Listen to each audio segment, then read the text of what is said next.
you think Man United and Arsenal would be able to challenge Spurs and Chelsea for third and fourth positions next season, irrespective of how good or poor their transfer windows are? Good I mean, question. that's a weird question because irrespective, let's just say we go into the season with the same squads as last year, but Spurs and Chelsea improved their squads. No, Yeah, exactly. like we both. I think both Arsenal and Man United have to improve their squads.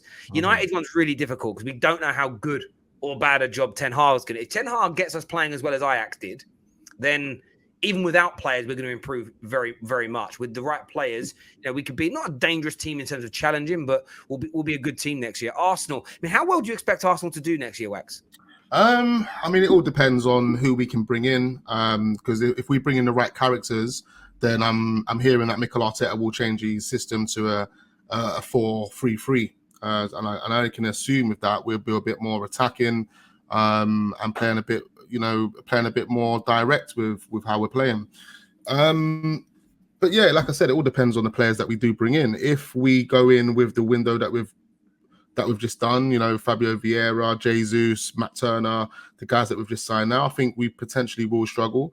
I think where we are now in the league, or roughly around that area, 6th, maybe 7th, even up to 8th, that's where we could potentially finish if we don't. But right with the right players, I think we can test, and push for top 4. To be quite fair, I was saying, on my channel a few weeks ago that all the players that we have been linked with, if we did get, Rafinha, which is obviously not going to happen, and Tillemans and Martinez and all these names that we've talked about, I'm saying, you know what, I want Arsenal to challenge. Now, that doesn't mean I make Arsenal favourites, but I want Arsenal to challenge. I want Arsenal to take advantage of any hiccups that Liverpool and Man City are making and really just be up their asses throughout the whole season. I don't want us to be sitting 8th, we jump to 4th, then we're back to 7th, I want us to be really in a title challenge, and hopefully a team hicks up, loses a game, we're consistent, we continue with the momentum, and we win those games.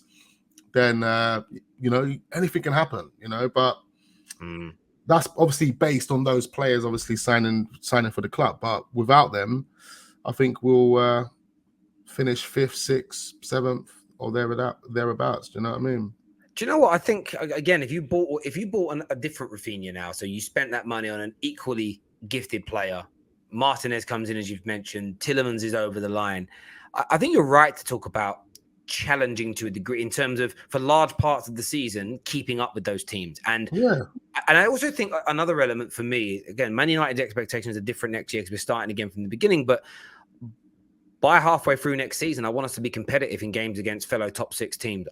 The way we performed, barring against Arsenal, the way we performed I know we beat Spurs, and Arsenal, but the way we competed against City and Liverpool, the way we were just so behind the ball and countered against Chelsea.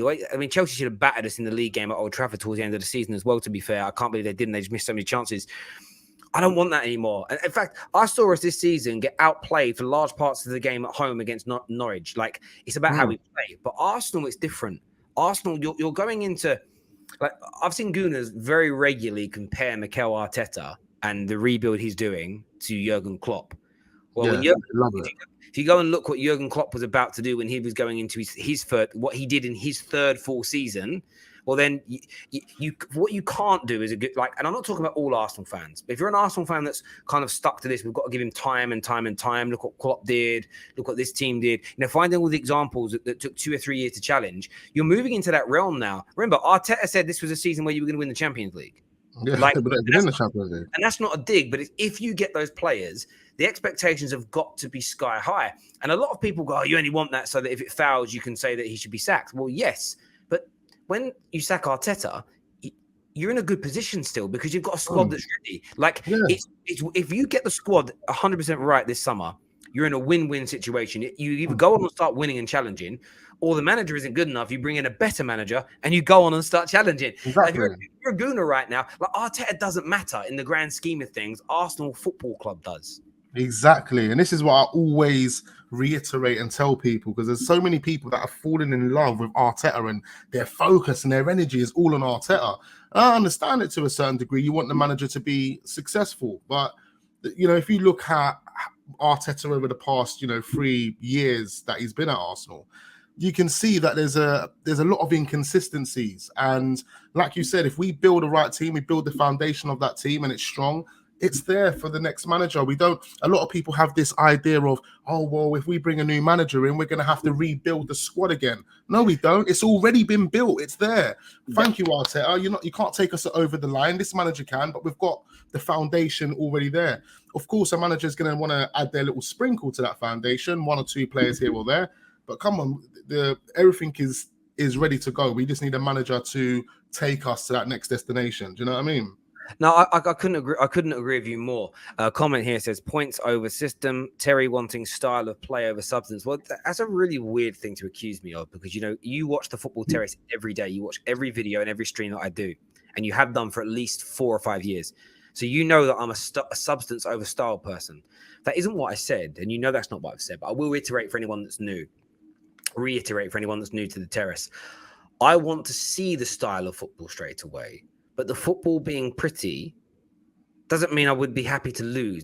I've heard football fans for years say, I'd rather lose playing well than win playing badly. No, that's mental. However, what I want is there to be sustainability in how we play, continual improvements, and know that eventually we're going to be able to go toe-to-toe with the big boys, toe-to-toe with the best teams in Europe with that style of play, of course, adding better players over a 2 or 3 year period. But of course, you've got to win. If we look really good this year but end up with less points than last season, it's a rank failure of a campaign. But there is no way that Ten Hag makes us play better football, creates better structure, makes the players better, and we yield less points. For me, that is never going to happen. It's almost an impossibility. So nice try, Perry, but that didn't quite work out there for him, old mate. Nice try, though. Good I think, you know what, with Ten Hag's not going to... I've seen a lot of people online suggest that Ten Hag's going to fail. I don't think that's the case. If you look at his numbers for Ajax, and I know it's the Eredivisie and it's an easier league, but if you look, and the numbers are based on the way they're playing and then the style of play that they're deploying. If you look at the numbers, over 500 goals in less than 200 games for Ajax. That is incredible. And it goes to show, if you look at the numbers as well, they're getting a lot of clean sheets. Martinez was a major part of that as well. Hence why I believe that Ten Hag's probably going to get him at Man United. And as long as he's got that guy in the middle, which should be De Jong, that can dictate and feed balls and find the runners and link up with the likes of Ronaldo, the Sanchos, the Fernandezes, I think he's got something. And I think potentially Man United will be pushing for the top 4, because you've got a good team, man. When you strip it back, you've got some dead wood. There are players that need to go. But you've got a strong team. You've got a good foundation for a manager to build on. They just need to add the few gems that he wants to bring in, and there we go. Man United's back again. I agree. Man United's team is not as far away as people make out. It's a great comment here. I remember Neeks and Terry hating on Pep's style of football. And again, see, you're going to interpret that as hate. Never hated his style. I said that peak Barcelona I found boring because they were so good. And I said the games were boring, not the style of football. So again, David... Nice try. I'll give you an example. Floyd Mayweather was so good, most of his fights weren't exciting. That's not. I didn't say Floyd Mayweather is a bad fighter. Ricky Hatton wasn't as good as him, but Ricky Hatton's fights were more exciting. Therefore, people remember them a lot more. I'm talking from a British fight point of view. That's just the nature of the beast, David. So, again, nice try there. On your point around Man United, last season, we finished. This is what's crazy, right? We finished in the end quite a way behind top 4. It was like 12 points. But when you look back at some of those games and the teams that we were dropping points to and the way that we played in them, we weren't a million miles. Even the game where you guys beat us towards the end of the season, that could have gone United's way if a penalty went in. There was loads of those games where you could see no fight, no nothing. This team just working hard. Forget new system and passing drills. Just working hard will generate 12, 13 points more next season than this year. 100%. That already puts the team into the low 70s. Then if you add an extra 6 to 9 points because of the manager and the system and the new players, you're then talking high 70s, maybe low 80s. That's how I wouldn't, if Man United, I'm expecting the team to hit high 70, low 80 points next year minimum. And that's because I think they've got a squad already that's good enough to do that with the right coach and manager. And that then you're only talking about being 10 to 12 points away from City and Liverpool as of last season. We aren't that bad. This is a Man United team that's beaten those teams in recent years with a worse manager. It's to just we have this tendency to do this as football fans. We just go, right, that's it. It's a write-off. Everyone's done. Everyone's finished. You listen, Bruno will be back next year. Bruno Fernandes will be firing all guns blazing next year. Of course he will.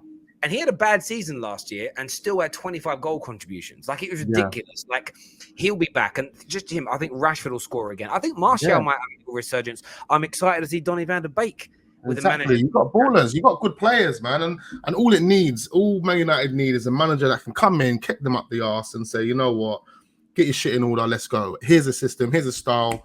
This is how we're playing. And I think all literally Ten Hag needs, why he's pushing for De Jong so much, he just needs that centre midfielder. You don't have that in Fred, you don't have that in McTominay. Good players, but they're just not the playmaking type players that you would want. You know what I mean? You need someone that can really control the game. Do you know what I mean? I get that.